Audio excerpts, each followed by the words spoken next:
I'd like to call this regular council meeting of March 22nd, 2022 to order with adoption of the agenda, and I want to amend the order. I want to put 9G and H before 9A and 11A after 9G and H, and that's dealing with short-term rentals. We have one council that needs to leave the meeting by 5 p.m., so I'd like to have everybody present to be able to deal with those issues. So if someone could move to adopt the agenda as amended. Councillor Palmer, Councillor Charlotte, all in favor? Motion's carried. Adoption of the minutes of the regular council meeting of March 8th. Someone want to make that motion? Councillor Charlotte, Councillor Brooks Hill, all in favor? Motion's carried. And the special council meeting minutes of March 10th. Someone make that motion? Councillor Brooks Hill, Councillor Elliott, all in favor? Motion's carried. Any business arising from the council minutes of March 8th? Seeing none. Any business from the special council minutes of March 10th? Seeing none, we are going to go into 5A, a public hearing. And so, Mr. Simon, do you have a presentation before we start the public hearing? To your worship, yes, I do have a very brief presentation if council would like to see that. Yes, please. Thank you, your worship. I should be sharing my screen now. If there's any issues, feel free to interrupt me and tell me that you guys can't see anything. So the application that is subject of a public hearing today is Zone 2019-02 at 307 Downie Street. This is a zoning bylaw text amendment application. So it's an existing zone that does permit a fourplex, and the applicant is proposing some changes to that zone to align with a slightly revised development context, which ultimately results in a fourplex with 2 secondary suites. So a little bit of background on this project and how we ultimately got here. Subject property is located on Downie Street, zoned Comprehensive Development Zone 13, and falls within a scenic corridor development permit area. The site is predominantly flat. It's about 1/4 acre in size, surrounded by residential development. You can see immediately north, adjacent to Townley Street, there is both R4, which is our high density residential zoning, as well as another comprehensive development zone being CD11. Both of those areas permit already constructed row house developments.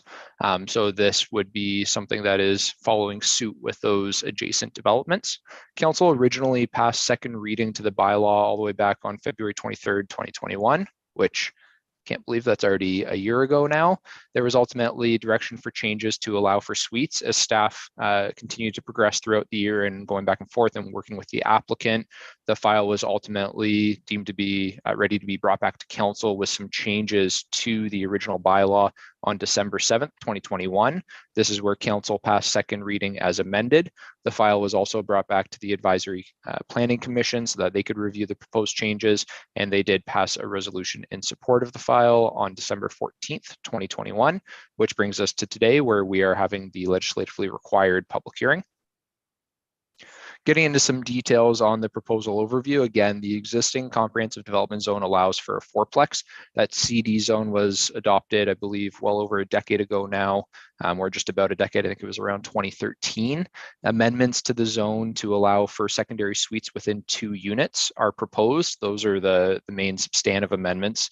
In addition, reducing the front yard setback, which is prescribed in the zone currently at 6 meters to 2.1 meters, is proposed to allow, it is kind of an awkward shaped lot. It's a triangular shaped lot. So this does allow for a little bit more envelope on the site.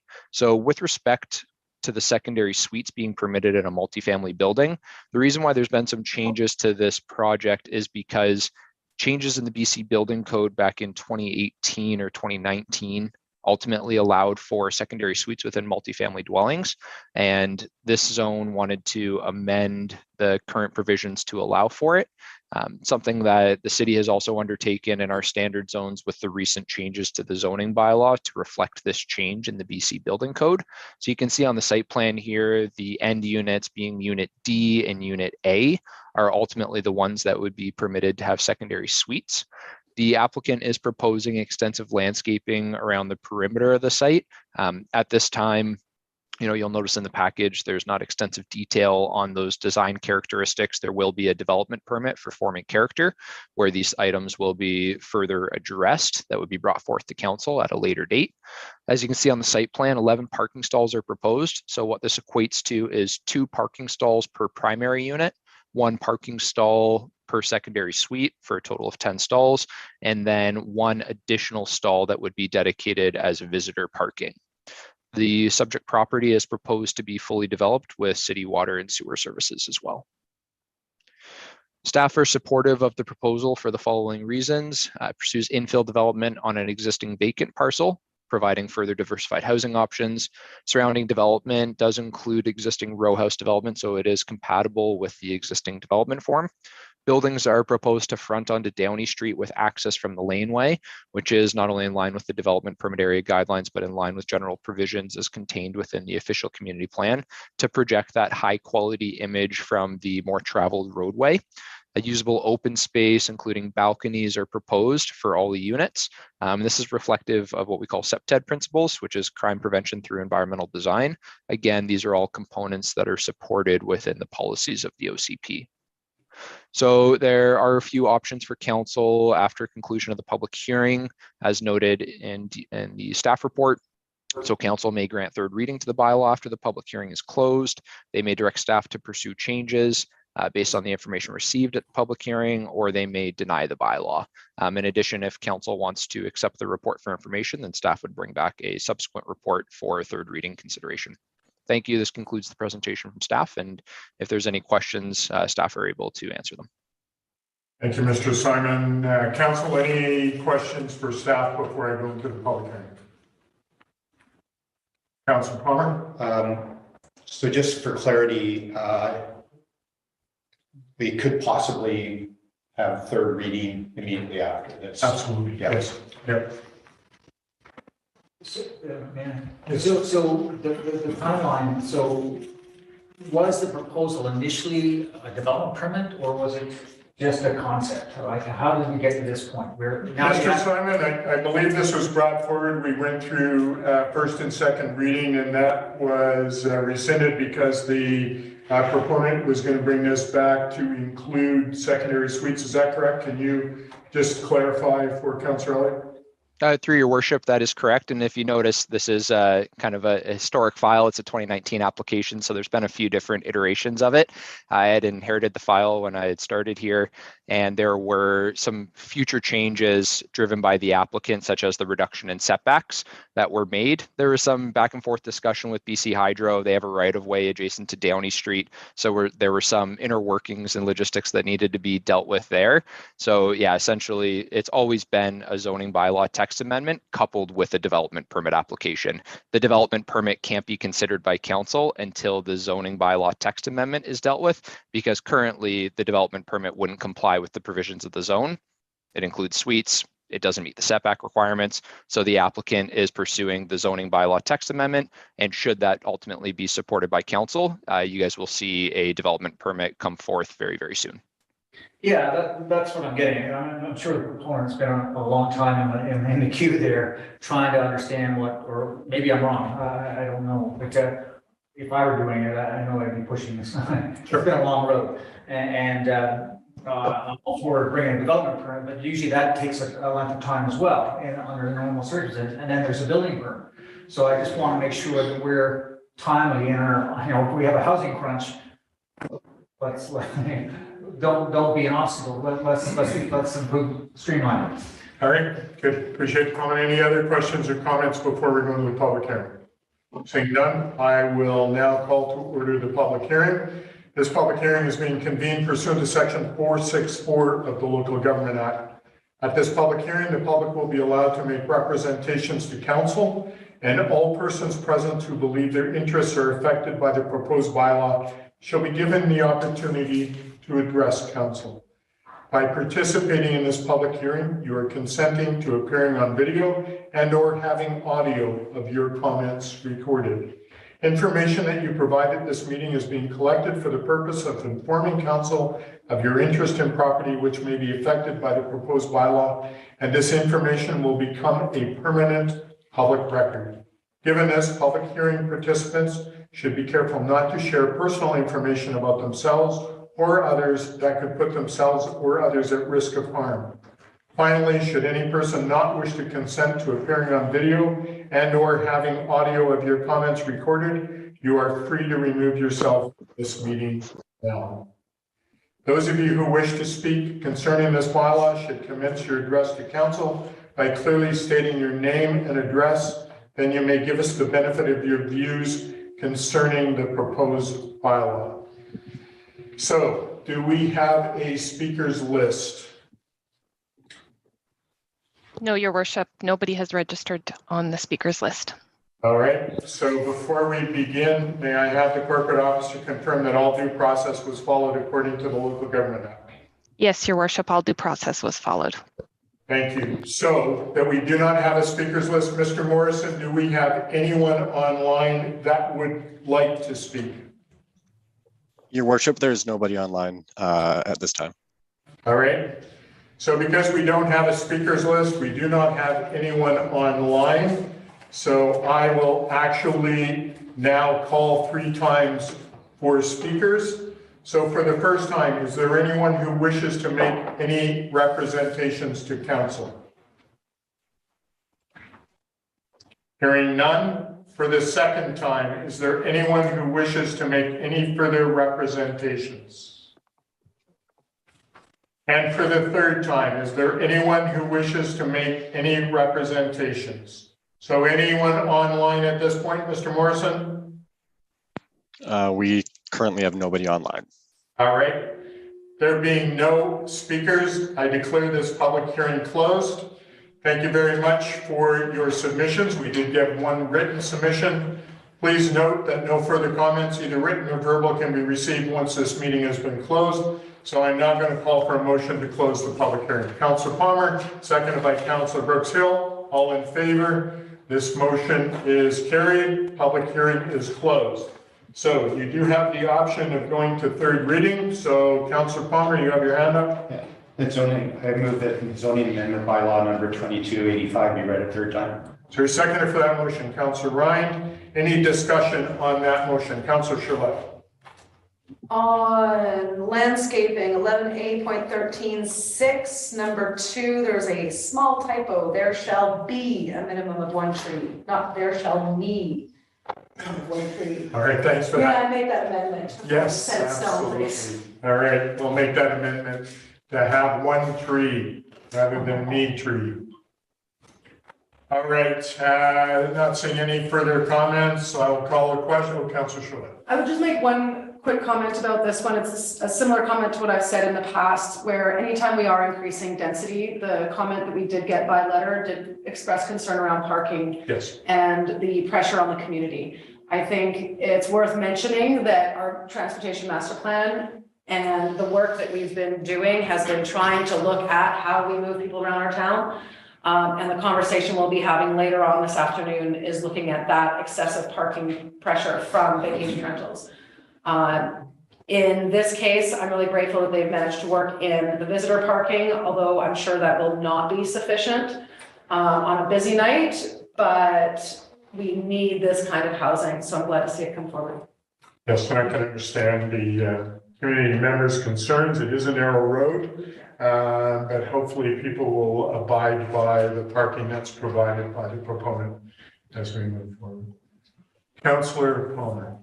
Just thank you to staff for working with the developer on some innovative approaches to increasing density. So thank you for that. All right. I will now call a question. All those in favor? Opposed? Note that motion is carried unanimously. Thank you. Thank you, Mr. Simon. Appreciate your help and your work. We're now going to move on to item 5B, development. Well, before we do that, do we want to do, no, we can't do adoption for 24 hours, is that correct? Yeah, 20 hours. 24 hours. Mr. Simon, comment on that as far as adoption of the bylaw? Ms. Floyd? Through your worship, I'll defer to Ms. Floyd. Okay. Sorry, yes, Your Worship, zoning bylaws can also be adopted at the same meeting they're given 3rd reading, provided they meet the OCP or they align with the OCP. So we're in that situation, Mr. Simon, where it aligns with the OCP. Through your worship, yes, that is correct.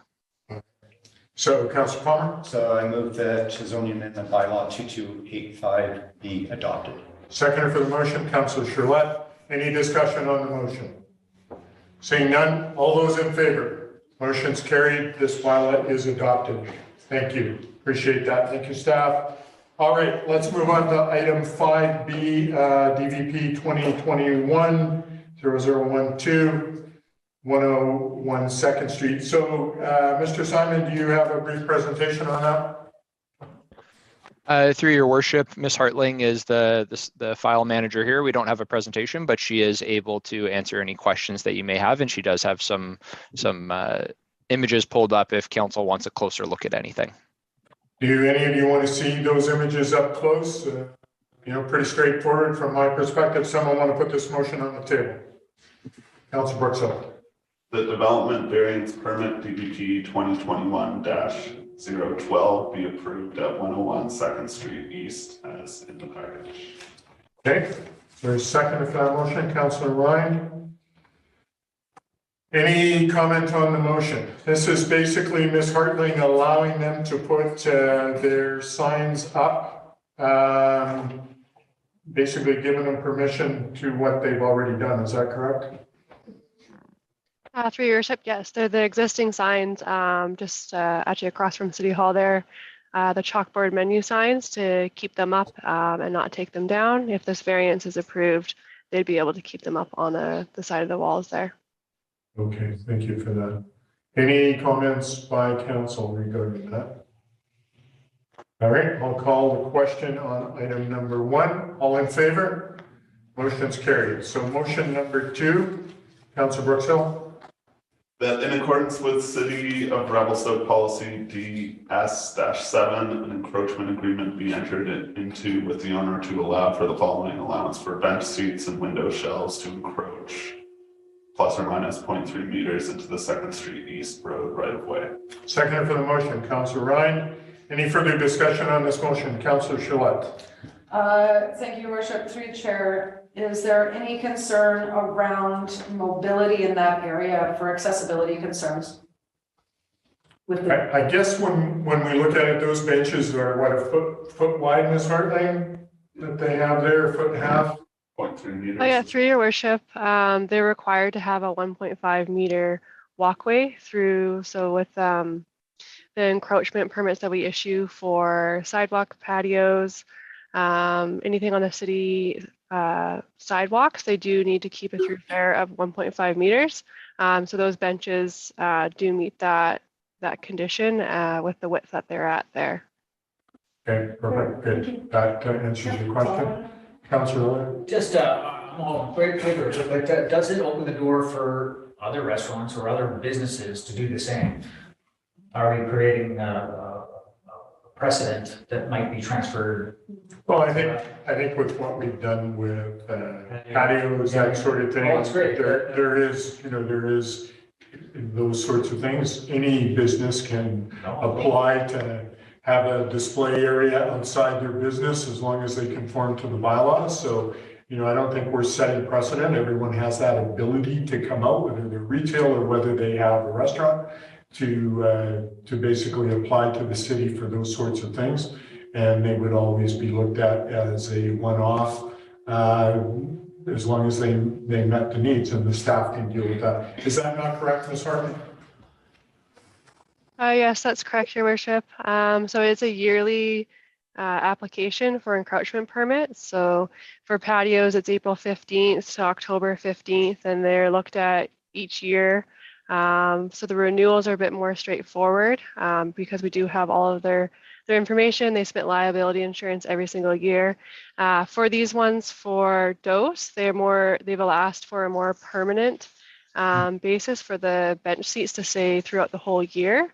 So it would be outside that April 15th to October 15th timeframe. So it is more of a specific request and falls under the other policy we have for more permanent encroachments like canopies and projections from buildings.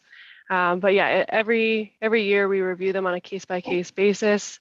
The frontage of the business is looked at. They have to follow the policy for walkways and dimensions. And it's something that we are looking at hopefully updating in the near future here. But right now, yeah, it is case by case. Yeah, thank you. That was my concern, is that this is great. This is a more permanent endeavor. Others may ask the same question. Yeah. Councillor Sherman. Thank you, Your Worship. I think it's a great idea, great point. And I'm curious, through the chair, is what Ms. Hartling referenced, the conversation is ongoing as part of a larger conversation to make it more of a strategy. And I'm curious as to whether this fits into the master transportation plan where it comes to accessibility in our downtown. So when there is more encroachments, those sidewalks are part of our transportation system. So 1.5 meters, is that sufficient for, because I've seen those sidewalks get super crowded, and if you're on wheels or have mobility issues, is that sufficient? What could we do to make it more accessible in our downtown core as we see more patios, as we see more people moving around? What does that look like from a bigger picture? But I'm trusting that that's part of the conversation in the master transportation plan, or the other conversation that Ms. Hartling was referring to. Well, and I think with the bylaws giving us, 1.5 meters to move around, I see Mr. Black has got his camera on, so I'll ask Mr. Black, is that sufficient? I guess, when I look at people moving around, and most people are cognizant of their surroundings, and, see a wheelchair or a motorized chair coming down the street, most people will pay attention. Short of giving the wheelchair one of those train engine horns, that will make them very visible. But anyway, any comment, Mr. Black? Thank you, Your Worship. I will make a note to ask our consultants to make some inquiries about what is best practice for this sort of use. And we can report back to council either in the Transportation Master Plan or as a separate report. Great. All right, appreciate that. Any further comments on the motion, Councilor? And just does it go beyond restaurants? I mean, having any business with a bench seat out front. 100%. Yeah, that makes it more homey. It definitely brings intimacy to the downtown. But I mean, we set the bylaws originally for moving people, and so we're now infringing on that. I don't know, maybe the bylaw in the past was wrong. I just wondering if we're opening a can of worms that we're not quite ready to deal with. Well, this really, as far as encroachment in this bylaw, has been on the books for a number of years. Is that not correct, Ms. Hartling?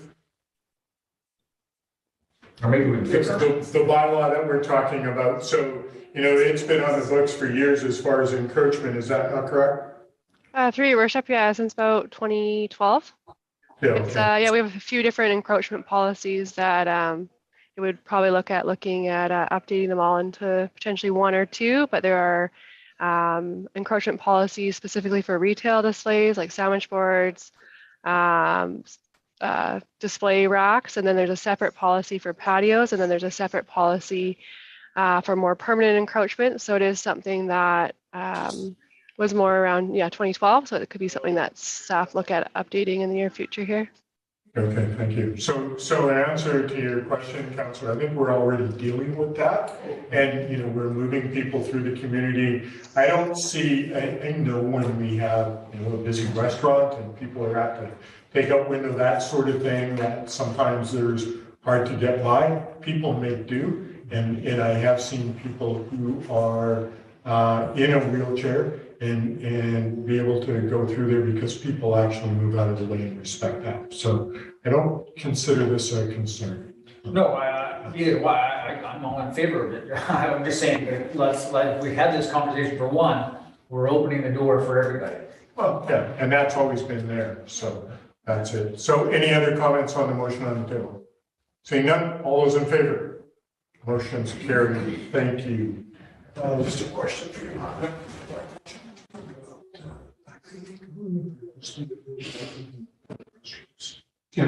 No.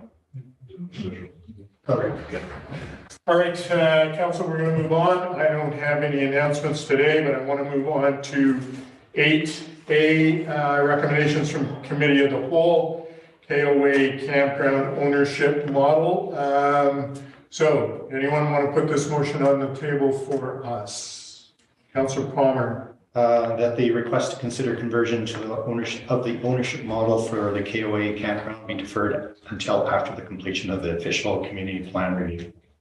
Okay, seconder for that motion, Councillor Brooks Hill. Discussion on the motion. Do you want to speak to this, Councillor Palmer? I think we've talked about it quite a bit already in the committee of the whole, so I don't think I have any. It's just making sure we do the big thing first on the OCP, because that's appropriate, especially in context of the review happening up in Johnson Heights. Okay, Councillor Chouette, comment? To the chair, just an idea on what's our current expected completion time for the OCP if all goes according to smoothness? And so I will ask Mr. Simon, when we're talking about OCP and is moving forward, are we expecting to see something in relation to that in June or July? To your worship, June 14th. June 14th? Any other comments? Just, we've gotten the request for the KOA redesign. But it's just, they put it through, so we didn't really get it fleshed out for us to understand what they were trying to achieve. I don't know what their goals are. And I mean, they wanted to sell parcels or share ownership in it. If that was the intent to allow tiny homes, I don't know for sure. I don't know. I don't think any of us really know the exact details of what they have proposed. So we're deferring it down the line. We've done a lot of deferring down the line in Johnson Heights because there's a lot, there's a big chunk of land out there that's been sitting empty for 5 years. Guys been begging to do something, but we've deferred it on down the line because we needed a comprehensive plan for Johnson Heights. I'm just saying, where do we become fair? Okay, so this piece of property is on the KOA. It's their lower meadow. So there is an area that they utilize right now for camping, kind of near the front of their property. I think they have some cabins. They have a lower meadow that was in disarray. So they've had to increase their infrastructure. And so that's the portion that they're intending to utilize for sales. So you buy a portion of your plan or their company, and you're assigned a spot. That's your spot. You get to look after it. You get to rent it out or utilize it. And they have rules within their corporation to make sure that everything looks neat and tidy and taken care of. And am I kind of right with what that plan is at this point, Mr. Simon? Through your worship, that is correct to the best of staff's knowledge. One thing with the shared ownership model is they still have to comply with the zoning regulations, but there are implications because it does change the very nature by how the parcel of the land is used without going through that rezoning process. Okay. So that's kind of basically, Mr. Matus. Your worship, yeah, certainly they exist across the shoe swap and southern Okanagan. And then the issue eventually becomes though, whether or not they're permanent housing or they recreational. And at some point in time, they become fairly permanent because somebody actually owns it and starts adding decks and all kinds of things. So those are the kinds of considerations council will have to have in the back of their mind. Not saying that that's necessarily a bad thing, but over time, the dilemma is always that they come in as recreational, but they often end up being permanent housing. Yeah. Okay. So that was the fear, is that we were presented with a proposition that was said, we don't know what this is about, but there are many examples of it. And I say, it's not that foreign. And so why did we resist it so rigorously? Okay, Councillor Palmer, no comment. So just further to Councillor Elliott's comments there, this is exactly why we're deferring it, is because the Johnson Heights, we need to have focus on what we're doing there on the OCP. And so it would be inappropriate for us to jump this. And if we start putting this on staff's work list, then we're not going to get the OCP done. And so this is in fairness for the Johnson Heights people and fairness for the community. We need to defer this because it is a complex. It's not a normal. Yes, there's other things there, but it's certainly outside the normal zoning process land in municipalities. And so I think this is your comments is the very reason why we're deferring this. And so rather than going into that whole discussion about the merits, that's what this is holding this off until we look at it. We can take a look at that sometime after June 14th. I would suggest, yeah, I agree. I think we need to look at it closely, but it's a campground right now that was underutilized. It was at the low end of the and they obviously put infrastructure and stuff into it, and it's not complete. It's still a campground, so it's a bit more permanent. But I agree in theory that we should maybe look at that overall community plan for that area as soon as we can. And that's why it's being deferred. And I guess maybe as far as a point of order, I shouldn't have allowed any discussion on it because it is a deferral. So my apology for that. So I will now call the question. All those in favor? Opposed? Note that Councillor Charlotte is opposed. All other council are in favor. All right, moving on to 8B, short-term rental zoning amendment. Someone want to make this motion for me, please? Councillor Brookshill? The business license fees for short-term rental operation be reviewed in conjunction with the future fees and charges amendment. Second for the motion, please. Councillor Elliott, discussion on that motion. Any comment, Ms. McCabe?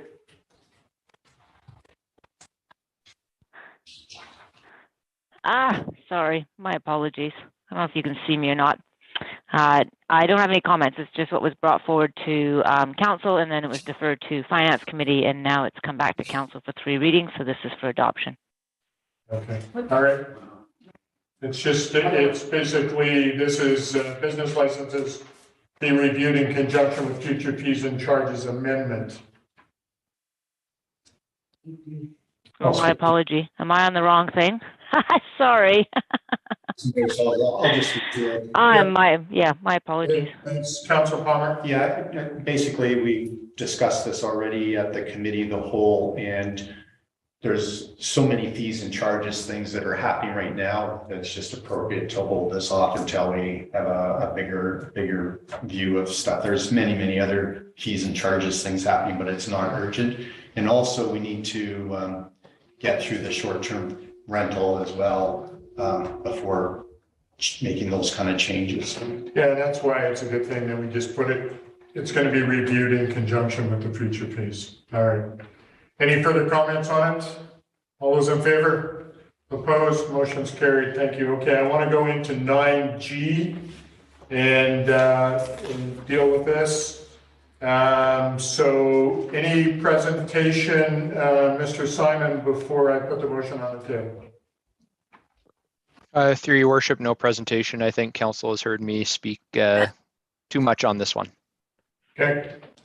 So someone want to make the motion, Councillor Palmer? That zoning bylaw amendment number 2295 be read a third time. Second for the motion, please. Councillor Charlotte. Discussion on the motion. Any comments from council? Seeing none? Oh. Yeah. Councillor Ryan, you want to speak up? Sure, I just thought somebody else would jump in. So it was interesting, the turnout that we saw at the public hearing. There wasn't that many people, and maybe that's because we've been engaging and having lots of public hearings lately, but maybe also because it was online. But it was interesting to see more diversity in those who were against it than there were in support. Those who were in support were largely ones who had lots of financial benefits to reap because they were either in those 59 properties that are essentially going to be spot zoned under the current proposal, or a rep from the ski hill. So when we were listening to the comments that we received, I think there were a lot of valid points that were made, largely about how the current proposal is really not very equitable. I've talked at length about my opposition to this proposal, and I strongly feel like this is not a very good approach for our community. I think it's going to cause a lot more problems than it's going to fix. And I think it's negligent for our council to do this, given what we've heard from community members and based on, yeah, what we're hearing from the people that stand to lose a lot. And yeah, anyways, I hope we can talk about this a little bit more before we vote on it. Any comments, Councillor Palmer? Yeah, I'm supportive of this, and contrary to my esteemed colleague. This has gone through many renditions, and we've kind of come back to, I think, close to where it was starting off. With some adjustments based on many points of view, far from perfect. But any solution it will be far from perfect. And so balancing a number of issues is what we've done and come up with the best we can. And I know some people are concerned, talk about, shutting down and things like that of existing rentals, or there's several continue to be several perspectives. Right. But this leaves us still the ability open to look at some of those specifics, and then where do we go in the future as we navigate this without opening it up to everybody in every area.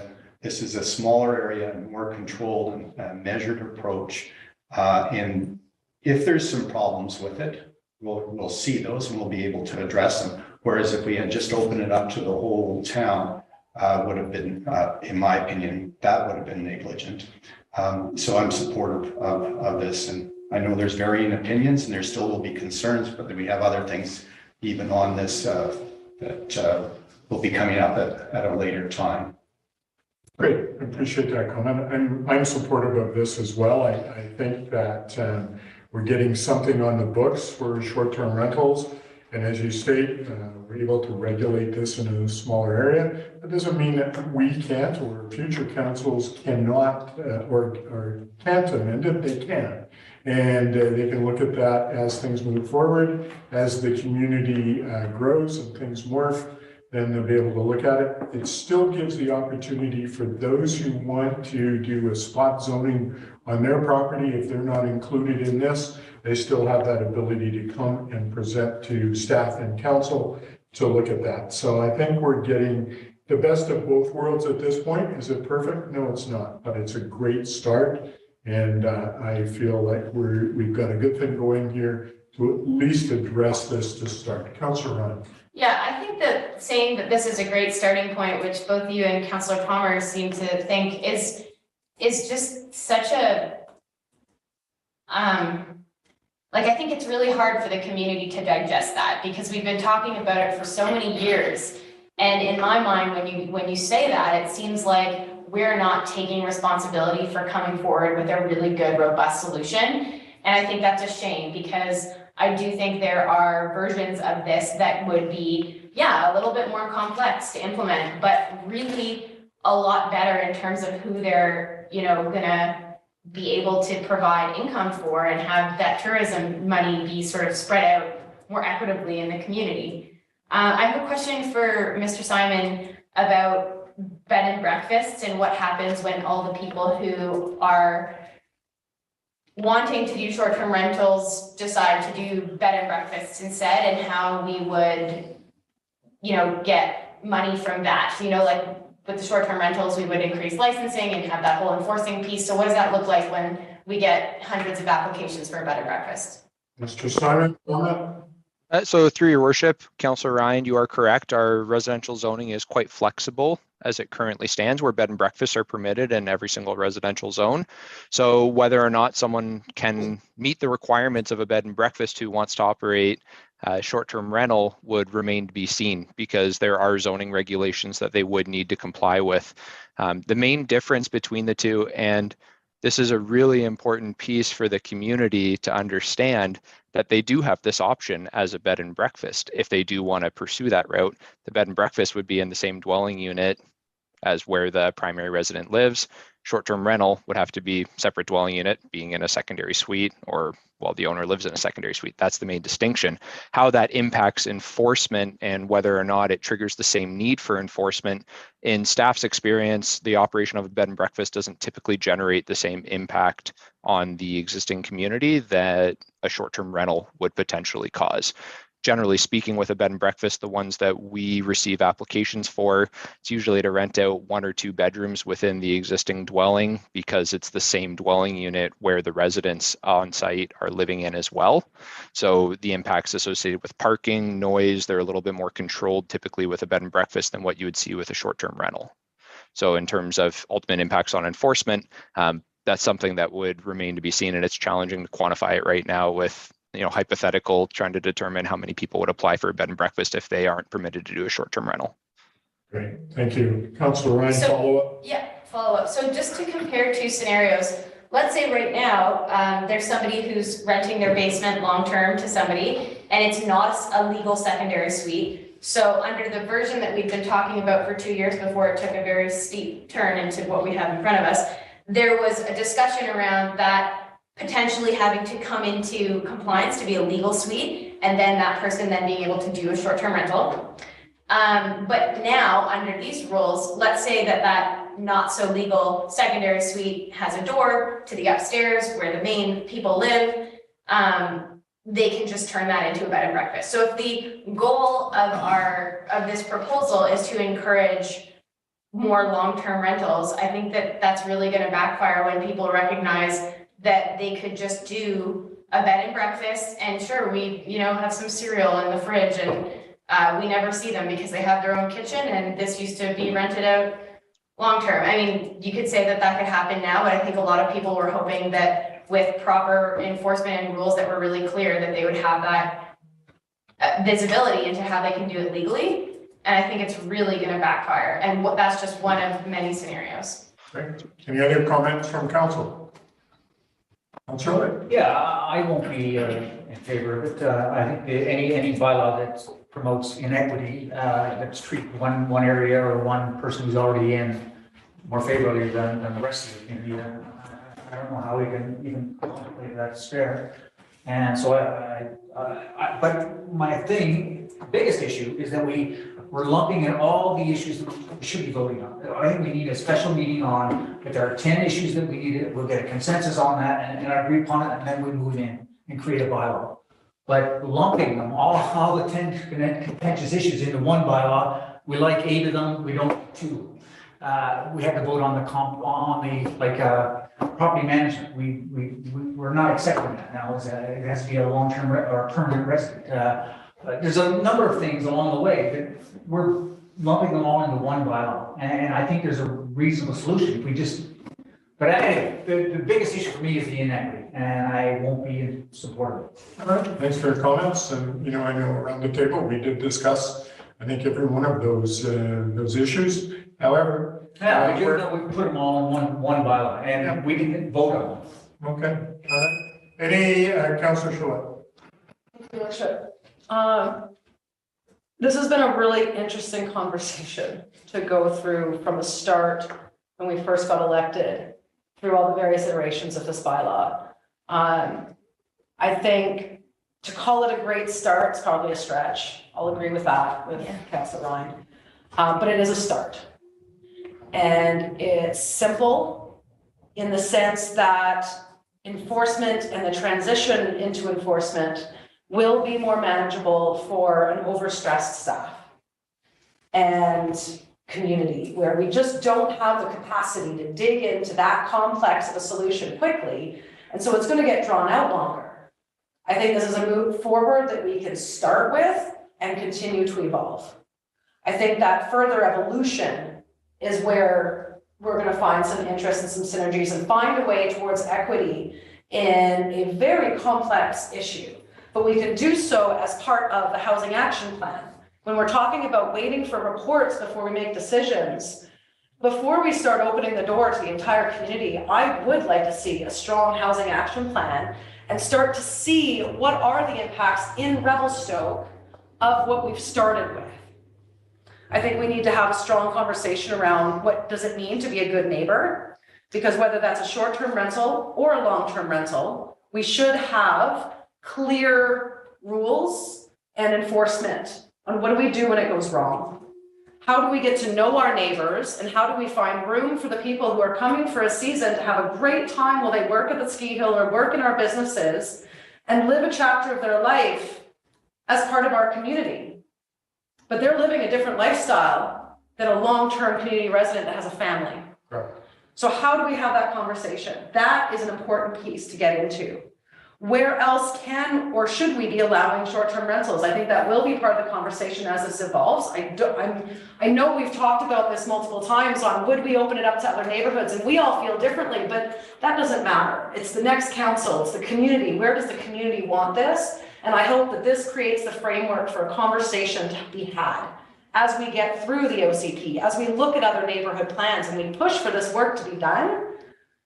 Hopefully this gives us a framework to move forward. And I think it's important that we make that start, so I will be voting in support. All right, so Councillor Elliott and Councillor Ryan, these are comments in addition to what you've already said, is that correct? It's discussion, yes. Okay. I agree that the standards should be set, but they should apply to everybody. Just like the street sidewalk we talked about earlier, they should apply to everybody. We're creating a bylaw that sort of affects the existing guys who are in the right spot at the right time. An entity that close to the resort, they're the only ones that can benefit from using their homes as a revenue source. Then that's unfair. So if we create the standard, whatever regulations pertain to a vacation rental, they apply to everybody. And if you don't have parking, or if it's in a neighborhood, there's 10 other vacation rentals and it's overcrowded, then we can make it the call. But the rules should apply standardized to everybody. Okay, thanks for your comments, Councillor Ryan. Yeah, I agree with Councillor Gillette that this is simple, but I think it's simple in that it does nothing. We're effectively passing the buck to the next council, and I don't know about you guys, but I feel terrible about sitting here for 4 years, coming forward with something that does nothing except for, not disallowing it, basically, with the potential for the future council to decide what to do. Like, that to me is not a framework at all. It's just us pushing the issue down the road, and I think we should be more accountable. I have a few points that I wrote out that I would like to just mention so I don't forget something. Obviously this has been really complex for us for any municipality to handle, and we've been spending years trying to get it right, but spot zoning didn't work. That's what we originally set out to do, and this is effectively just one big spot zoning. So let's not forget that point. If the idea is to immediately preserve those long-term rentals and decide how to regulate them later, we can do that, but we shouldn't be pretending that that's the right thing, because right now, we're basically only allowing that one area and then providing the next council, giving them the job of deciding what comes next. And it's, in my mind, sort of opening Pandora's box, because maybe there's going to be some weird perverse incentives for people who run for council because we didn't do anything for 4 years when we said we were going to do something. Anyways, I guess the issue in my mind is that we can't guarantee that this doesn't turn into a total mess, and it's not really any kind of meaningful solution. It's not giving people the clarity that they wanted. A lot of people are standing in limbo and have for years with their property, or trying to decide what to do, because they've made, maybe some adjustments to their legal suite, because that's what we were talking about, all to sort of end up in this situation. Yeah, I guess at the end of the day, I think we'll end up with a lot more vacation rentals than we wanted, because in those 59 homes, maybe there are a lot that want to be short-term rentals. And maybe there's an acknowledgement that in that area, a higher density of short-term rentals should be permitted. But even if 30 of those homes remain occupied by long-term residents, that's 30 more than we would have if we move forward with the current proposal. Again, it's not in line with our guiding principles, which we set out and we all agreed to at the beginning of this process. It causes divisiveness and inequity, like Councillor Elliott was talking about, between neighborhoods, puts a massive premium on 59 homes that I don't think any of us would argue are really struggling to make ends meet. I do believe that one set of rules that is super clear and provides the same opportunity to everybody in the community, but is extremely restrictive in the sense that it doesn't allow for, the speculative investor from out of town, that kind of thing. That's something that is really strict, but that is clear in who it is and isn't for, would be a lot better. I'm almost done. Yeah, I guess there's a lot of people who are waiting on council to make this decision. So, for us to be pushing this along the road is I think, really not good for us, and it doesn't make me feel good. I don't think it should make others feel good because so many people are looking to us for guidance, and this proposal doesn't do that. Not allowing short-term rentals doesn't automatically mean people are going to convert to long-term rental. There's a lot of money in Revelstoke. A lot of people, instead of providing long-term rental to a local, are just going to have their house sit empty. You know, I know people that will do this, and I don't think we should be as concerned about investor money. You know, there's that argument that if we don't have vacation rentals, people are going to go elsewhere. I don't think that should be a concern. I mean, there's lots of great hotels, and we have all of Mackenzie Village coming. So the argument that these 59 have to be the priority, you know, if the goal is truly to keep it simple for staff, then I say nobody can do vacation rental. If that whole idea is let's figure it out, let's do the housing action plan, let's come up with a better version of this, then why are we starting with the one area where the people there are not sitting there really needing this income? And yeah, we never really heard from economic development about the implications of this, despite that being a request that was formally made by council.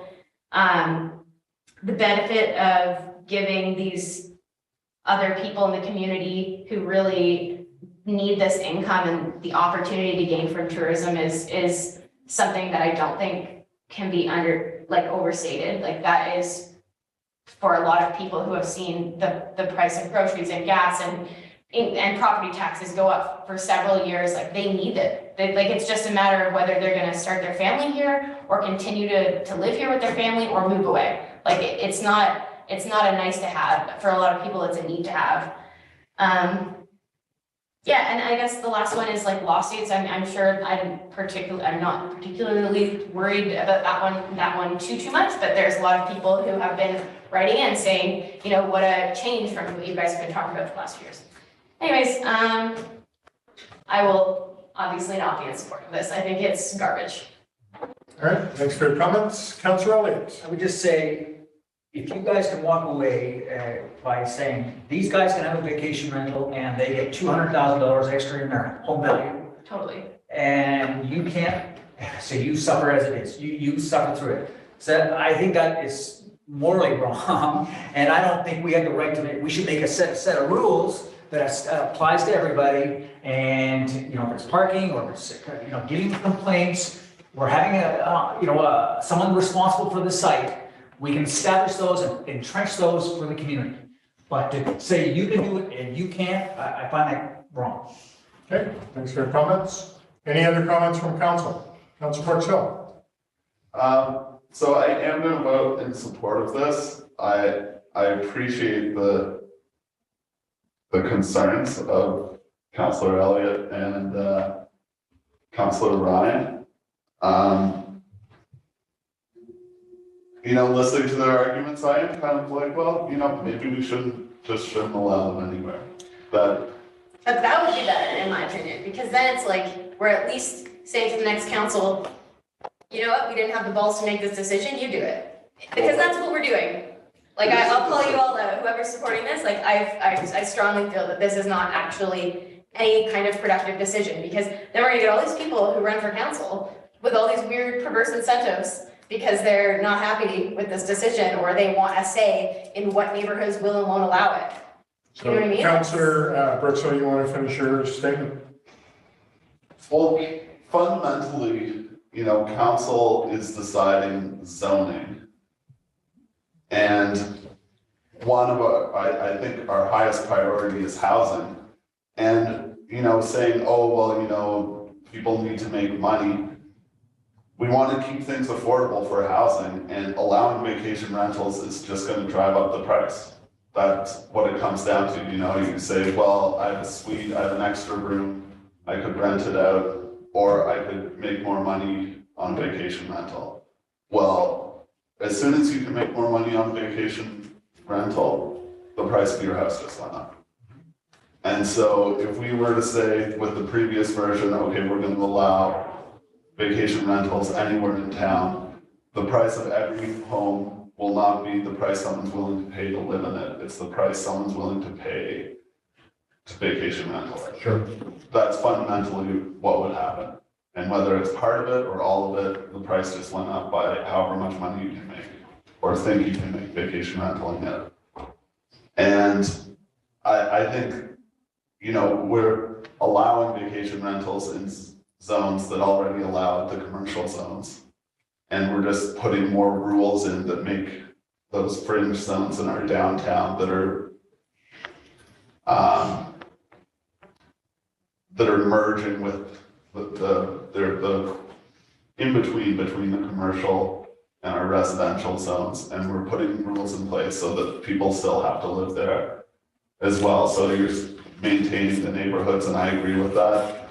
And then at the same time, there is an argument that if we're a resort town, we have to be allowing for diverse options. I think that in a large degree we are maintaining our original, what were they? The original goals, guiding principles.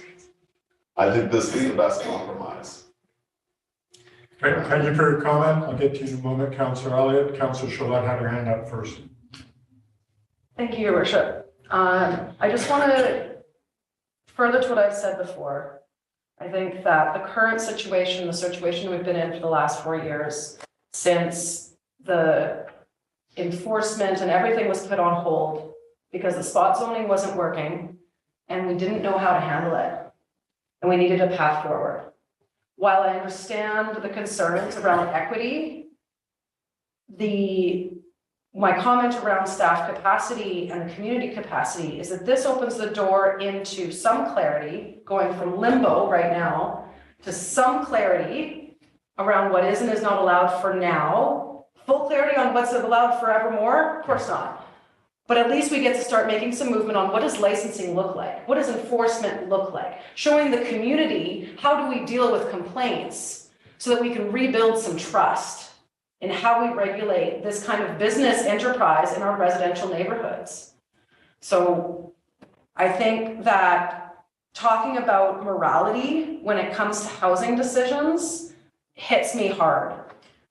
So while I can appreciate the value of providing equitable opportunity for all members of our community, I would argue that that is a pipe dream. That there is so much inequity built into our society that we do not have control over, to sit here and say that if you don't vote for something like this, that's immoral because it's not equitable. I'm having a hard time with that strength of language. I would love to work towards more equity, but it's going to take time to get there. Thanks for your comments. I would say our productivity on dealing with the vacation rental has been very small. We've dawdled on this for 4 years. The next guys will dawdle for another 4 years because it's a difficult issue to deal with, right? So if you're saying we're going to create 60 or 59 homes right now, by the time it's changed, it'll be another down the road. So it's going to be a long way down the road. We don't move quickly at municipal governance. So if you're thinking that we got lots of opportunity to change it, I think we're enacting something that will take time to change. So it won't be quick.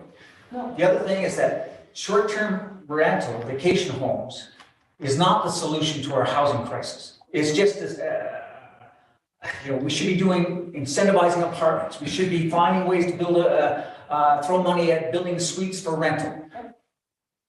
But pitching this as we're creating this inequity in our by allowing vacation rentals as a moral decision. I'm saying we're making a moral decision by allowing the haves to continue, guys who are finding a way to make it work and live in our town and stay affordable.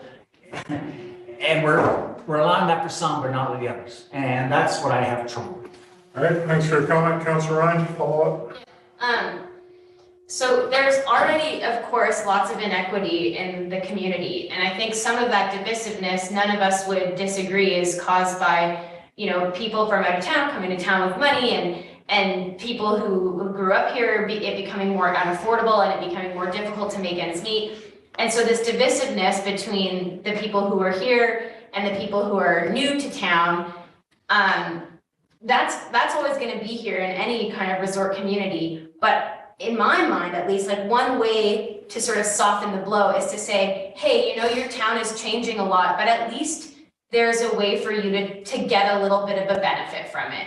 you get to enjoy some of the perks of never being able to find parking and never being able to sit at a restaurant on a Friday evening anymore. Because you have this ability to at least either just afford your lifestyle or to provide a little bit of income. And that's what we're taking away from people right now. And I think that that is so unbelievably unfortunate, because the divisiveness, those people, they don't live necessarily in those 59 units, maybe a few, but for the most part, they're spread out among the community. And then the other thing is right now, there's a lot of illegal run short-term rentals, and I totally agree that that should be not allowed. There should be proactive enforcement in making sure that those aren't allowed. But those, let's say you have an illegal one downtown or wherever, and you're thinking of what your options are going to be right now. You've been generating a certain level of income. These rules get put into place. So you could have gone the legal route and brought your place up to code. And that's, I think, what a lot of people were waiting for and trying to figure out how that's going to work for them. Now their options are, if they can't afford with long-term rental, maybe leave. Maybe they can't afford long-term rental, but they're used to getting, I don't know, $5,000 a month through short-term, or $3,000. So now they're going to get long-term rental, but they're not going to charge market rate. They're going to charge as much as they possibly can, or they're going to do bed and breakfast. So we're not creating long-term rental housing that's affordable. That's not what this is doing. I think we need to understand we're here to regulate short-term rentals, and I think we've got something in front of us that deals with short-term rentals. It's not going to create the housing plan or be a panacea for all of this. So I think what we're doing from my perspective is a start. Some of you disagree that it's a good start, but it's a start. I sat on council before where we did zoning, spot zoning, and we ended up putting people in abeyance, that sort of thing. We know that didn't work totally. Some people got their short-term rentals because of their zoning amendment being approved. Some didn't. Anyway, that's kind of where we're at. You have something else to add, Councillor? No, I think both Councillor Ryan and Charlotte came up with the idea about enforcement. The problem all along is we haven't enforced any rules. We haven't created a clear set of guidelines to run an operation and enforce them. We've done none of that. So now we're creating a massive bylaw, which is very restrictive in my perspective. And now we're going to enforce it. Why did we do that in the first place? You're going to see that in a couple of motions. Any other comments? Councillor Palmer, you have a hand up? Thank you. I'd just like to weigh in on a couple of comments. I also take a bit of exception to a couple of comments, one, the morality. And I take exception to the comments that we're being immoral. I also take exception that council doesn't have the fortitude, it's other language used, but the fortitude to make tough decisions. That's what we're doing here, and that's why there's debate. And we have a bylaw in front of us, and I'm not going to digress in all the problems with all the other options, because we've already been there. The degradation of neighborhoods, the fairness in other communities. There's many, many other reasons for that. So this is, we are making a tough decision. And to suggest that this is going to create problems or is more restrictive than what we have today, no, this is actually opening up a certain area in creating more enablement for vacation rentals. Again, I won't digress. I'll try and avoid digressing into the whole questions about legality and enforcement. That's still a question yet to be done. However, just I guess one note, those that have illegal suites, legalize them. You would have had to do this for the short-term rental anyway. So anyway, council is making a tough decision, however it comes out in the end. We've considered many points of view from the community. We can't satisfy everyone. This isn't the end of the story, so there's more opportunity, and there is opportunity for other uses. And yes, we have some strong disagreement, but ultimately we'll vote on this and then we'll move on one way or another. Okay, thanks for the comments. Councillor Schillett, did you have any more comment? I didn't know whether your hand was up. Councillor Brooksville, any more comment? Councillor Ryan, one last comment? Yeah. I guess the last thing is just that, like personally, when I think of my opinions on vacation rentals, I think it's important to mention that my perspective has changed completely, like 180 in the last 5 years. If you had asked me 5 years ago, how should we manage vacation rentals? I would have said, don't tell me what to do. You know, it's my house, your house, you know, let the homeowner do whatever they want. And in being on council and seeing that some of the issues in our community, it's given me a whole new perspective in how much of an impact they can have. And I totally agree that there is degradation of neighborhood and there's a lot of downsides, but the reality is that it's gonna happen. People are gonna wanna come here on a short-term basis. And so we need a framework that's really clear so that people know how to go about doing it, but this doesn't do that. So what we're gonna have is like a ton of bed and breakfasts, and our enforcement's gonna be geared towards short-term rentals, not bed and breakfasts. It's gonna be such a mess. And we had the opportunity to do it properly, and we discussed that as a council at great lengths. And then to, at the last minute, take this really sharp turn and I think let down a lot of people who are gonna be depending on this income is a real shame. And you can take exception all you want, but I do think that this is a really poor decision. Your comments are noted. I think you've stated that several times now, Councillor Ryan. You have something further to what you. Councillor Palmer said, they took exception to immorality. I didn't call anyone immoral. I think the decision is wrong. It's inequitable. Okay, comment noted. All right, any further new comments on this? Seeing none, I'll call the question. All those in favor? Opposed? No. Councillor Ryan, Councillor Elliott are opposed. Balance of council is in favor. This motion has been passed. Moving on to item H. Short-term rental zoning amendment bylaw 2318. Someone want to put that motion on the table for me, please? Councillor Schillett. That zoning bylaw amendment number 2318 be read a third time. Seconder for the motion, Councillor Palmer. Discussion on this motion. Councillor Schillett. Thank you, Your Worship. A lot of the comments we got on this particular part of the zoning bylaw amendment were related to concerns around the definition of tourist accommodation and what that means in some areas that were previously more restrictive with their traditional, more vintage definitions of things like motor hotels. Right. I was looking at the definition for tourist accommodation in the bylaw, and I'm assuming, because there's discussion around parking requirements being 1 per unit, except for in C1 and C2 zones where it would be 0.5 per sleeping unit being required. And then in the definition, it's just defining the use. So the use primarily provide temporary accommodation for the traveling public. Now, the concerns around liquor licenses and other uses that typically go along with hotels, I'm just wondering if we could get a little bit of clarity on how those parts of hotel operations will be continued to be regulated through other means, because that's my assumption, is that the size and height of the buildings are still restricted from the zoning bylaw, and that liquor establishments are not easy to get. And just because tourist accommodation is now in the definition does not open the door to new liquor establishments in our other zones, but I would like to get some clarity on that. I'll ask Mr. Simon. So when we're talking about C2 zones, our height limitation is 12 meters. Is that correct, Mr. Simon? And then when we talk about liquor, people need to apply for a liquor license.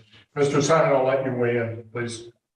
Through your worship, yes, a liquor license would be required, and I'm just double checking the maximum height of buildings in the C2 zone. You are correct, it is 12 meters. And you know, one thing to note is that council does have discretion for new liquor primary licenses as the application does come in. And again, the intent here wasn't to open up the C2 zone to it. C2 zone does have a lot of single family residences in it. The idea was to get rid of some of our antiquated terminology and definitions that are contained within the zoning bylaw so that we don't have debates with people about, do you have a shared hallway? How many access points do you have out to the exterior roadway, just so that we allow some more flexibility in terms of design so that we get some unique designs come in that aren't constrained by zoning definitions. That answer your question, Councillor, or further follow-up? It sure does. Thank you very much. Thank you. Any other comments or questions from council? And I will call a question. All those in favor? Motion's carried. Thank you. Moving on to 11A, short-term rental enforcement options. Any comment from, bylaw enforcement regarding this? Are you okay us putting this motion on the table and then asking questions?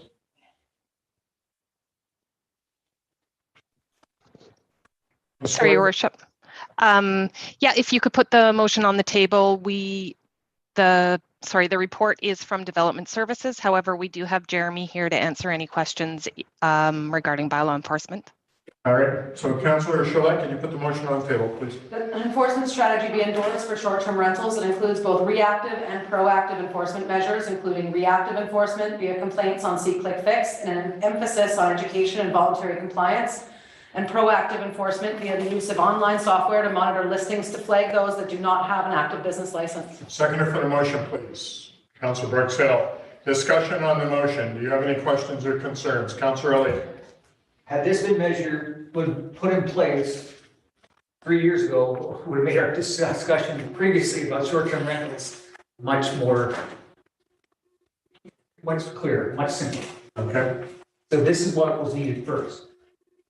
Okay, it's here now, so we'll deal with it. No, I'm glad it's here. Okay. Any other comments or questions regarding this, Councillor Chalette? I'm wondering if we could hear a little bit about see-click-fix, how it's been working. I see that there is some reporting in here.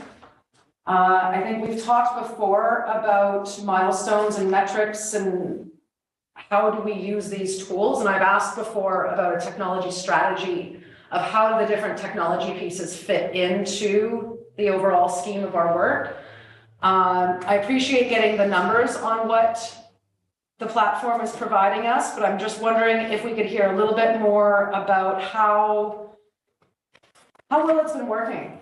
Okay, so any comment, Mr. Simon, from Development Services, or should I go right to bylaw enforcement?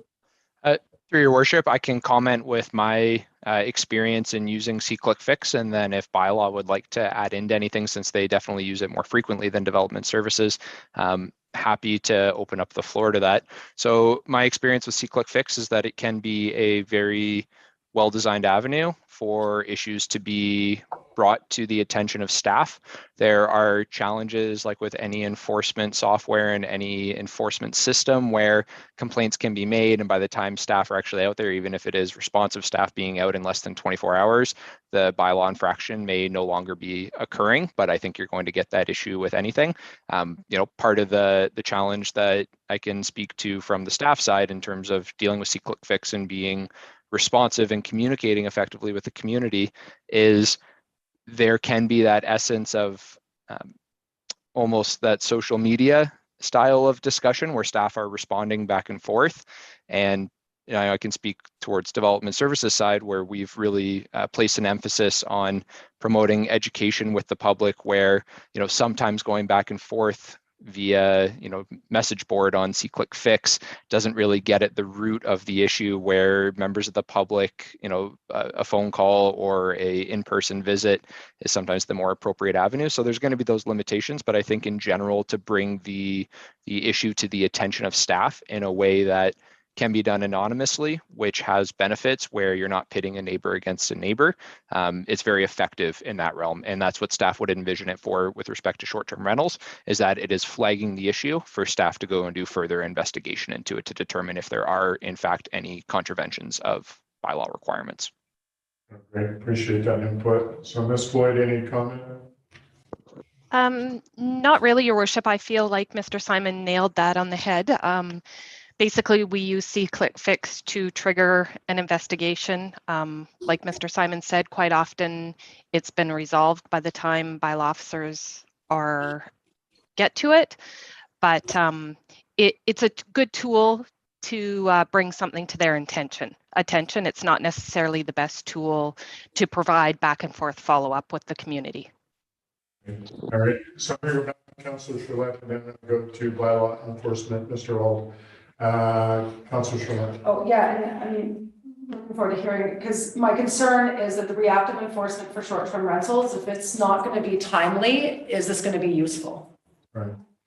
So, Jeremy, would you like to weigh in and give us a benefit of your comments from a person who has to deal with this in an efficient and quick way? Comment, please. So you're looking for specifically to C-click fix? Yeah, do you feel that this is a benefit to using C-click fix will that be a benefit to your department in dealing with enforcement issues when we come to short-term rentals? Or I just kind of want to hear, or council would like to hear, you know, your opinion on both reactive and proactive enforcement measures. What do you feel? I don't want to put you on the spot. Sure. Through your worship to council, in relation to C-click fix, I think Simon did an adequate job describing it. It's an entry point. It provides an avenue for people who want to submit a complaint.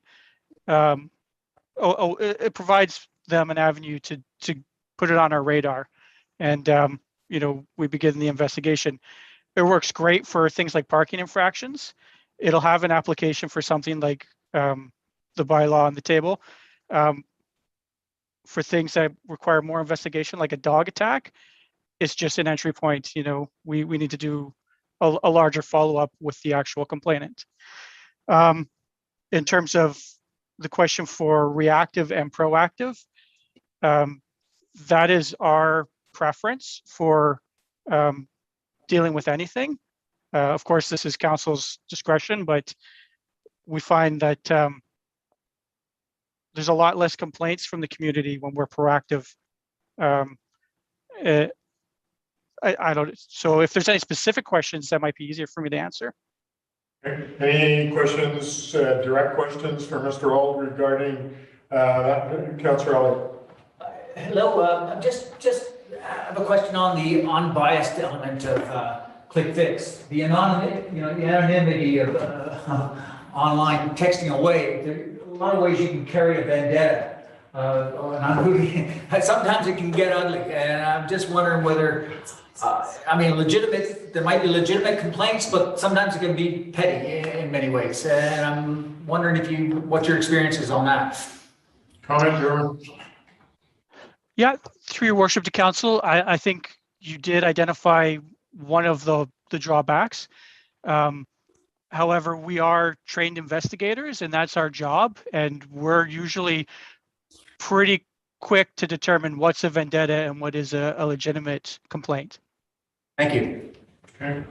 Any further comments, Ms. Floyd or Mr. Simon, regarding the motion?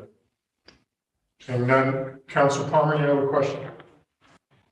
Just probably more of a comment at this point. So on the motion itself, and talk about the reactive and the proactive. So looking at the reactive, specifically the motion is via complaints on C-click fix. So we kind of went around that aspect of complaints. And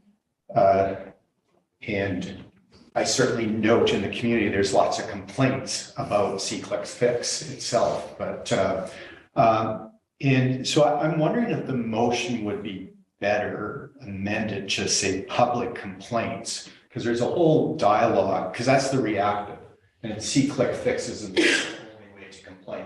Correct. In fact, it's a lot better if somebody writes something in directly to the city with a name attached to it. I think that's a better complaint moment.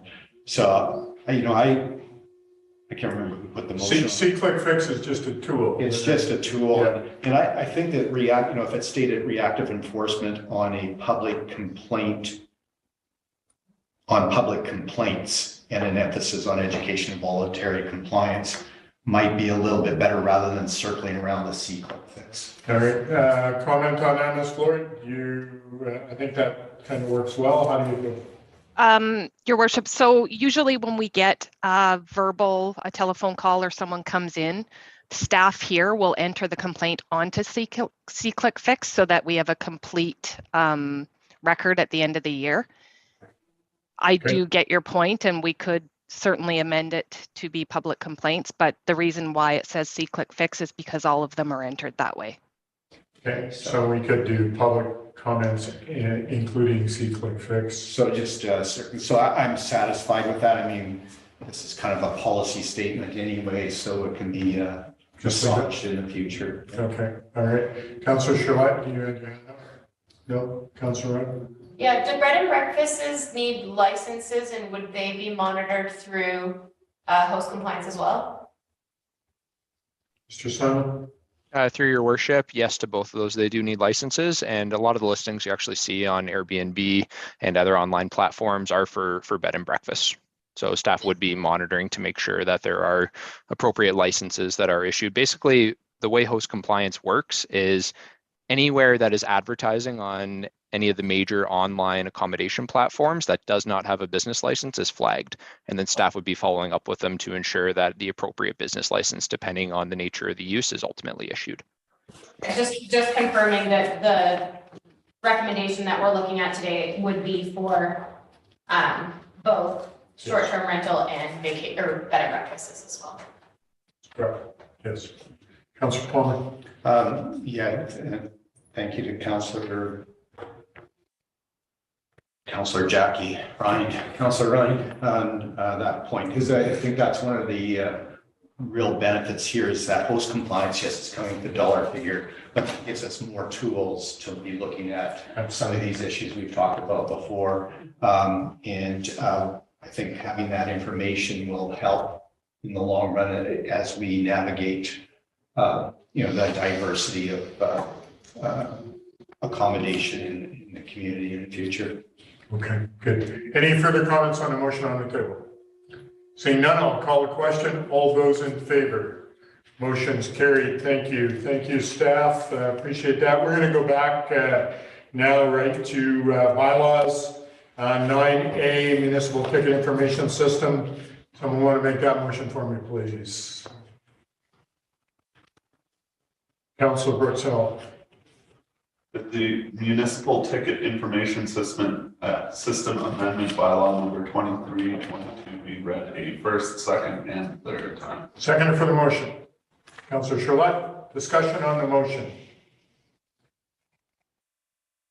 Any comments from staff regarding the NPI? Any comment, Ms. Floyd? None? Okay. Councillor Charlotte, you have a question? Just looking at the details of it and digging into those additional offenses, like how I just want to express appreciation for clarity around here's the bylaw and here's what happens when you don't do it right. Okay. That there are clearly defined offenses now, rather than it being left up to interpretation.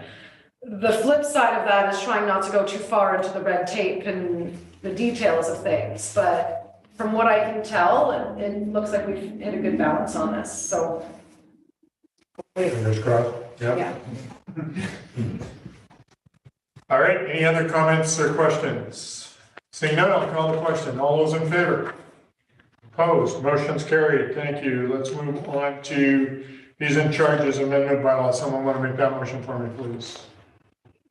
Councillor Charlotte. The fees and charges amendment bylaw number 2303 be adopted. Seconder for the motion. Councillor Brooksell. Discussion on the motion. Seeing none, I'll call the question. All those in favor? Opposed? Motion's carried. Moving on to item 9C, engineering water regulation bylaw, fees and charges amendment bylaw 2321. So we're in a position to put that forward. Ms. McCabe or Mr. Black? Your worship, yes, through your worship, we are in a position to bring this forward.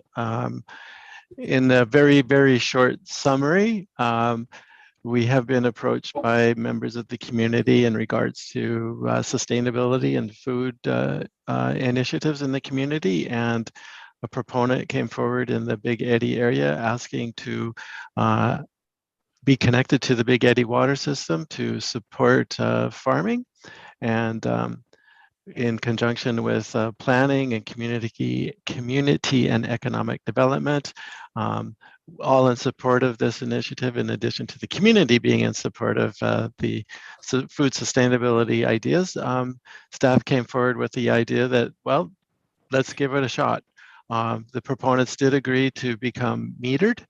And so we will be, as we talked to, I believe, in the last few meetings, talking about water metering. So here we are, we're starting. It's a very small component of overall consumption, but it is a start, and it provides the background and the base for our future demands on the water system based upon providing sustainable food. The long term, we will need to come forward with an analysis of the whole water systems in the future to consider the demand for or the desire for water metering of the whole city, which makes a lot of sense. And workloads, we will find time to make that happen in the near few years coming forward. And let's see if we can implement that to make people pay for what they use. Thank you. Someone put this motion on the table for me then, Councillor Charlotte. That the water regulations bylaw number 2291 be read a first, second, and third time. Seconder for the motion, please. Councillor Brooks-Hill. Any discussion on the motion? Councillor Elliott, then Councillor Brooks-Hill. So just so the first phase of the farm, put a meter in, and it's just to track the volume of water they use. Is that? And that's how they'll be invoiced for. Yeah. So, but if you don't know well, I guess the total. How do you track the total? Do you just track, build them a percentage of the total usage, or how would you build them accordingly? Mr. Black, comment. It is a meter for the lot itself, and so the usage of the personal use will also be included in that. And so it is a totalizer that we can drive by, and it sends the volume at that date, and so we know on a monthly basis what the consumption is, and that would be the basis for billing.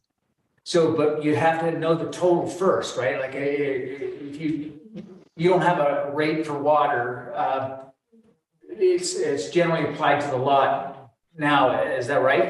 By the lot size, but you don't have a cost per the water. It is a flat rate currently that the city pays for use of water. Yes. And so this is volume, right? So if they're getting metered by the volume they spread onto their farm, you have to know the total volume that comes first as a percentage, right? That's how you allocate the cost. The cost will be allocated upon the total usage measured by the meter. And so this will be the first instance that I know of in the community where water is being paid or being billed by usage. So it's the total amount that's used by month. And so the question then, Mr. Black, do we charge X amount per liter, or how does that work? Do we have a set fee or a fee scale now in dealing with that? Or are we just estimating, if they use 100 liters prior to starting and now start using 200 liters, we're going to double the price? That's kind of what I think. Yeah. How many Councillor Elliott's getting to, and then I'll get to It's 20 cents per cubic meter. 20 cents per cubic meter? That is correct, Your Worship. Okay, thank you for that, Councillor Palmer. So that's how do you determine that? Where did that come? Through Your Worship, to Councillor Elliott, the rate was determined in looking at other communities that charge for irrigation in this manner.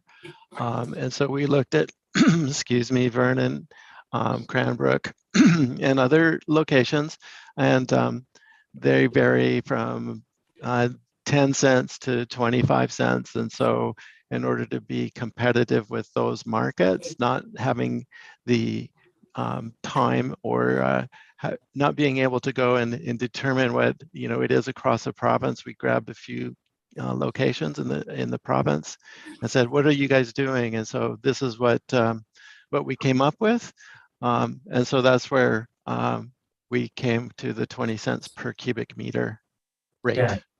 And I get that, but I guess you had to know how much comes out of the source, and you get the total cost to produce that water, and then you split it by the total meter. If it was metered, we would divide the cost by the meter volume, right, that you particularly had. But in our case, we don't know the full cost. We're metering someone just on some arbitrary 20 cents or 25 cents. We're just picking a number. And I'm just yeah. Yeah, so that's what we're doing. That's what we're doing. Any comment, Mr. Block? Through your worship to Councillor Elliott, yes. We do know what our total volume of production of water is at the Big Eddy. We know what our annual operating costs are, and it turns out to be approximately 36 cents or something of that nature. It's in the financial section of the report. And so in this case, we are subsidizing the water for this purpose by about 50%. Okay. All right. Councillor Shaletman and Councillor Plum. I'm curious as to whether the property will also be paying water fees separate from this, or will this replace their water fees? Comment, Mr. Block? I believe that it's going to replace their water fees. However, I would defer to my esteemed colleague in the finance department. Through your worship, we'll actually have to discuss that because I assume they're paying the flat fee plus the metered amount. So Mr. Black and I might have to have a conversation.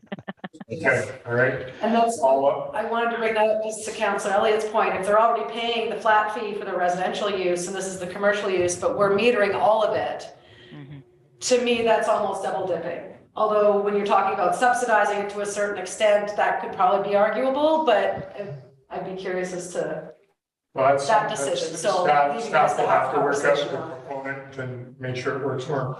Councillor Palmer, you had your hand up. Yeah, sort of digressing like all of us, I guess, a little bit on the fees, because like the director mentioned, this is the first time per volume that we're charging. Right. So I think it opens up that whole question of how we're charging, and I think there needs to be a much more robust discussion on that. But that's not for now. The other point that I would like to make is, you know, again, this is sort of a future consideration, but putting filtered water, you know, this high quality water on for irrigation purposes, of course, raises a whole nother question of cost. You know, so 20 cents for a cubic meter compared to our, you know, our bottled water, you know, it's pretty cheap, but it's also, you know, just opens up that whole question. But I think these are discussions for the future on how we manage our water, and that it does tie back to the question about our water and our cost of our water infrastructure and all that kind of thing. So it's a big discussion, but I think the bottom line is this is really good because it's opening up this food security aspect and saying, you know, how do we allow farming uses within our municipality in a reasonable fashion? Yeah, and they're not having to drill a well. Councillor Brookston. While we're digressing, I'd be interested in putting a supplementary motion to require all new builds to put in water meters, just because we should. We know so that's going to be another discussion for another day, I think. Because we're going to need to go to planning as well as engineering. Is that not correct, Mr. Black?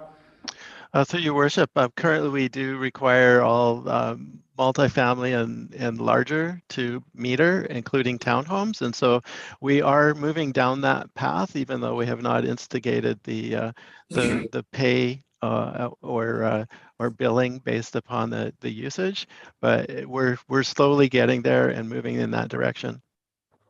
Yeah, that's good. I know that, yeah, we'll talk about that in the future. I know that we built a building in Salmon Arm in 1980 and put a water meter in. I don't think it's ever been, until recently, read. So that's the sort of thing. So it's just now coming into Make it fruition. Yeah, exactly. All right, so I'm going to call the question on the motion, the water regulation bylaw. All those in favor? Motion's passed. Thank you. Gary, I noticed that we went through fees and charges, but on the topic of bed and breakfast, the fees in there are $50. Would this be a good time to increase those while we just reviewed it? I know we've already approved it, but maybe we could bring it back if there's any. That's willingness to do so. I think it's a really valid point. One of the questions I have is that I didn't ask was, why are these fees and charges within this bylaw, whether they should be in the other bylaw. And I think that's this whole more comprehensive discussion on their fees and charges bylaw. But I think it's a very valid point. But when I look through them, I could almost have questions on every one of these. There's a couple, 3 to 4 dozen. Well, we passed it now, but that doesn't mean that we can't have that conversation in our finance committee. Ms. McCabe, you've got your hand up. I do. Yeah, thanks, Your Worship. I just want to comment, we will be bringing back another amendment to the fees and charges bylaw for the water and sewer rates. And so if a change is needed, it could be incorporated then. There's also been some discussion between finance and development services about actually simplifying the fees and charges, the business license schedule within the fees and charges bylaw, because it is quite cumbersome. But it does require also some changes to the business licensing bylaw at the same time. And so it has been a matter of just coordinating those two, and with the projects they've had on the go and what finance has had, we haven't gotten to it yet. The hope is that we'll get to it for next year's. So so that's just a comment I wanted to let council know. Okay. Any other comments, Councillor Bergson? Well, I believe we're going to be setting fees and charges for short-term vacation rentals, those business licenses. So perhaps we could just direct staff to bring that up at the same time. Yeah. That seems like a good. Ms. McCabe's giving us the thumbs up, so she can do that. Awesome. All right. So we're going to go on to item 9C2, fees and charges amendment bylaw. It's in relation to this water regulation. Councillor Charlotte. The fees and charges amendment bylaw number 2321 be read a first, second, and third time. Seconder for the motion, please. Councillor Elliott. Discussion on the motion. Seeing none, all those in favor? Motion's carried. Thank you. Moving on to item D, greenhouse gas. Councillor Elliott, you want to bring this one up? Still a compost. Okay.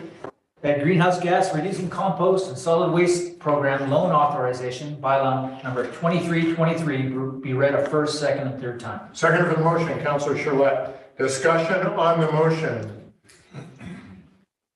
Ms. McCabe, any comments? No, Your Worship. Well, okay, I'm going to take that back and say yes. This is just the borrowing bylaw to get it to third reading so that it can be submitted with the application for the grant. The grant requirements are that we provide this at third reading. It won't continue on to any further steps until we know the results of that grant application. All right, good. Any comment, Councillor Elliott? So just a question on the grant. Will the grant cover, like, how much are we applying for? Millions. Mr. Black. Through your worship to council, the grant is for $830,000 out of the $3.1 million that we sent to council for the composting and garbage collection Bear Smart program. Ms. McCabe, you had your hand up. You're doing your motion, so. I just going to say, all due respect to Mr. Black, I believe he's got the numbers backwards. The city's portion is $830,000. The grant is 2.27 out of the 3.1 total. Just curious, and how likely are we to get the grant? Do you think it's a reasonable request, or are we likely to be stuck in through your worship, I believe we submitted a very good application, and if I knew more or what level of subscription that this grant was being applied for, I would be able to provide some more information. However, we've done the best that we can as a organization in submitting the grant, and so that's the best we can do. I wish I could provide more to you. And is the grant to the federal government or provincial? Is It's it a it's a combination. So, but the BC is the oversight of the grant, and so it does go to. It's a BC infrastructure grant under the green stream. So anything that helps reduce greenhouse gas is eligible for that. And if we don't get the grant anytime soon, does it eliminate us making a move on the compost front? No. If we're unsuccessful with the grant, it just means that our share to implement the project is totally borne by the ratepayers. Thank you. all right? Any other comments or questions? Seeing none, I'll call a question. All those in favor? Motion's carried. Moving on to 9E, planning, zoning amendment bylaw 2287. Someone want to put that, Councilor Brooksville? Could we have a short recess? Sure. So Councilor Brooksville making a motion for short recess, seconded by Councilor Palmer. We can put the proper notification out.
Okay, Mr. Summers Floyd, we are back. We are ready to go live again.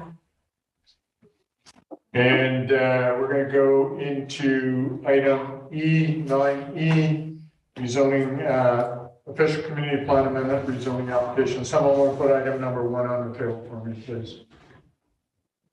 Councillor Shaw. The zoning amendment bylaw number 2287 be read a third time as amended. Seconder for the motion. Councillor Brooks Hill. Discussion on the motion. This is the property up across from the hospital, Newlands Road. We talked about amending their plan for a number of multiple houses or fourplexes or row houses. And that's been, this is before us. That's what this amendment is limiting that number. So any comment, Mr. Simon? Through your worship, as directed by council, we had pursued amendments to the CD zone specifically for the subzone on the outer parts of the subject property to not allow for any fourplex development and allow for the maximum density to be a triplex. So you'd see duplexes or triplexes there. And then specifically within the inner subzone, reducing the maximum number of row house dwelling units per lot from 8 to 6. So this effectively reduces the overall density of the proposed development and is, council's response to the comments that were heard at the public hearing. So staff have pursued those changes and have now brought it back for council consideration. All right, thank you. Any comments from council regarding those changes? I think Mr. Simon has just stated those are the changes that we asked for. So I'm in support of this as we move forward. Any other comments? Seeing none, I'll call a question. All those in favor? Motion's carried. Thank you. Moving on to item number 2. Councillor Schwillig. The official community plan amendment bylaw number 2286 be adopted. Seconder for the motion. Councillor Brooks Hill. Any discussion on this motion? Seeing none, all those in favor? Motion's carried. Item number 3. That zoning amendment bylaw number 2287 be adopted. Seconder for the motion. Councillor Brooks Hill. Any discussion on this? Seeing none, all those in favor? Motion's carried. Thank you. Moving on to F. 420 Downie Street. Someone want to make that motion? Councillor Shaw. That official community plan amendment bylaw number 2311 be read a third time. Seconder for the motion. Councillor Elliott. Any discussion on the motion? Any comment, Mr. Simon, regarding this? Through your worship, nothing new on this one, unless the corporate officer directs otherwise. It is noted for council that the option to adopt the bylaws is also there for you. Once you get through third reading, that is. Okay. Just maybe just information. Is there any word of when they might be starting? Mr. Simon's smiling. Any comment on that? Your worship, phase 1, I believe, and I would have to confirm with the applicants, I don't want to speak for them, but I believe that they would be ultimately starting next year. We have been speaking with them to say, because the next step is the development permit, that if there's anything we can do at the staff level to try and overlap some of the process, then we're willing to do that. So overlap development permit, building permit, just being aware that if there's a slight change at DP stage that they need to revise at building permit stage as well. So we're right in the midst of those conversations right now. So staff are eager to get this one going as well. And I just want to note as well, I believe the corporate officer may have more to chime in. I might have spoken prematurely about adoption as well. So once you guys get through third, maybe ask that question again. All right. So any further comments? Seeing none, all those in favor? Motion's carried. Ms. Floyd, can we adopt this OCP amendment bylaw? No, Nope. sorry, your worship. Only zoning bylaws can be given third Okay. in adoption. All right. So the next one is item number 2, zoning amendment bylaw. Councillor Charlotte. The zoning amendment bylaw number 2312 be read a third time. Seconder for the motion. Councillor Brooks Hill. Any discussion on this motion? Any comment on this, Mr. Simon? To your worship, no comment. All right. So I'll call the question. All those in favor? Now, Ms. Floyd, can we adopt this as a zoning amendment bylaw? You could, Your Worship, but I'm not sure that you want to separate the two. It might be better to bring them both back for adoption on the same day. Mr. Simon? Yeah, through your worship, essentially, we need the OCP to be adopted so that the zoning bylaw amendment is in line with that OCP designation. So if you adopt the zoning bylaw amendment, it's technically not in line with the OCP right now. So that's why the OCP is always first. Sorry, I didn't mean to push. Anyway, thought I'd ask. All right, we're going to move on. Did we vote on that? Yeah, we did. All right, correspondence, item 12A1. Someone want to make that motion? Councillor Brooksville. That Flying Arrow Productions be provided with a letter of support for submission with grant applications for the 2022 musical production. Seconder for the motion, Councillor Elliott. Any discussion on this motion?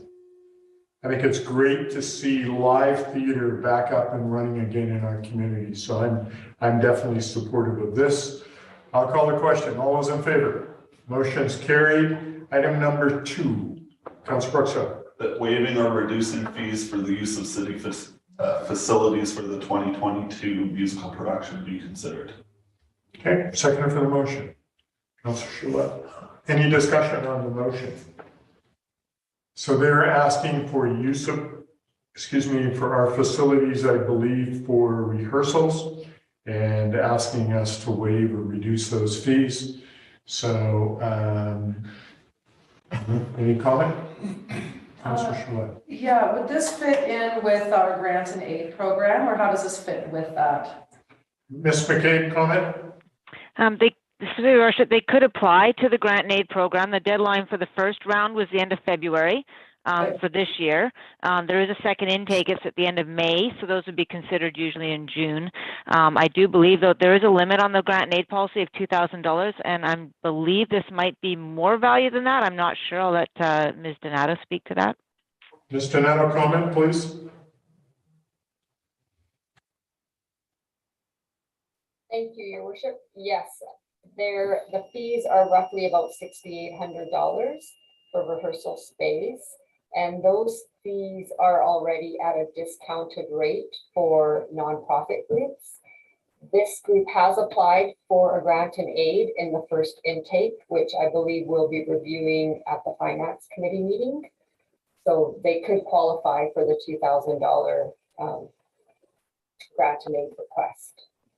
And so just a question of, I don't want to put you on the spot, but if we were to waive these fees, will it make quite a difference to our income and use and cleaning and that sort of thing of our facilities? Or would it prevent them from going forward if we didn't waive or reduce them? Your Worship, if we waive the fees, we'll still incur the same expenses that we would have with any booking in the facility. We are also not able to book out the space once they've reserved that space in lieu of a paying customer. So there's the opportunity cost of lost revenue. In terms of whether they can afford to pay the fees or not, in my conversations with the producer, she did indicate that they did include our fees in their grant applications. However, they're always looking for opportunities for cost savings so that they can reinvest the money in the actual production. So if they're not paying us, they are spending those funds on the actual production. So, it's a tough call to make, but there is the grant and aid opportunity, and we could negotiate a further reduction in fees with them to assist with the production. Councillor Chouette, and then I'll go to Ms. Braun here in a moment. Okay. Yeah, I'm wondering, so the motion is to consider it. Would this be part of our grant and aid conversation that we're trying to book for Thursday? Yes. It is it not, Ms. McCabe?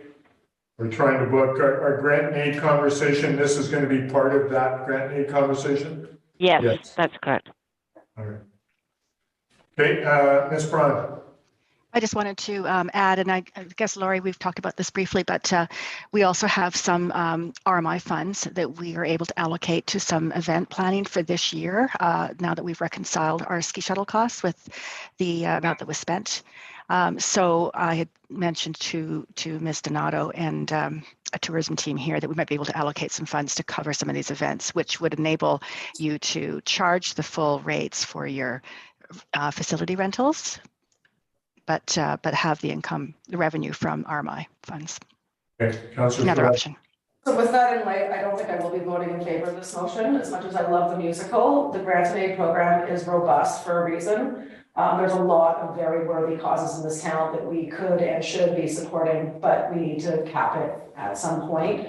I think having a robust conversation around that grant and aid program and possibly expanding it or setting a schedule to expand it is something to discuss. But this is where we're talking about equitable allocation of city resources. It doesn't quite. And good comment, and I'm gonna vote in the same way because now that I'm hearing that there's other opportunities for them and we're gonna deal with this in grant aid as well, that is kind of reducing things. And this way we're not limiting intake of funds for Ms. Donato if they decide not to book with us, and and they may find other options if they're not comfortable with what our fees are. So we kind of look at that and say, okay, let's do it. All right. So the Flying Arrow, they produced Shrek. That was the last event that they did. That's correct. 2 years ago. Yes. So, yeah, I mean, it was it was quite good. And we really haven't had anything to bind or uplift our community in the last 2 years. Is it not worth considering a 1 year? Like, it wouldn't have to be an ongoing thing. I agree. If there's money to source out, from other sources, great.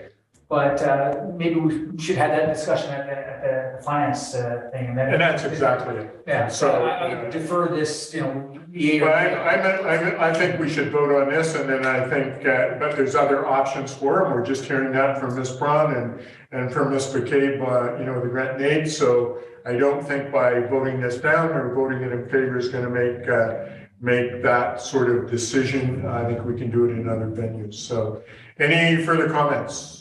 So all those in favor of this motion?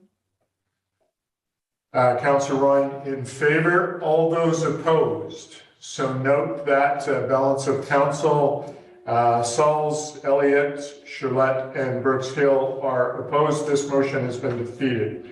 Moving on to correspondence, we have a letter regarding DVP 2021-014, 1118 Douglas Street. Any comments on that letter or any concerns? Councillor Charlotte. Thank you, Your Worship. Is this the same letter that we referred to development services at the last? I think it came in after we had made the decision, did it not, Ms. Floyd? Yes, it did, Your Worship. However, Councillor Palmer did speak to it. Okay. That's what I thought, yeah. Yeah, we talked. Okay, so nothing further to discuss then. Going into communications, Economic Development Commission minutes. Any comments, questions regarding that? Seeing none, Ms. Floyd, any questions from the press? No questions from the press, Your Worship. All right, so I'm going to ask for a motion to go in camera pursuant to section 90.1A and E of the Community Charter. Councillor Charlotte, seconded by Councillor Brooks Hill. All in favor? Motion's carried. We'll now go in camera. So do I need to go somewhere else, Ms. Floyd or Ms.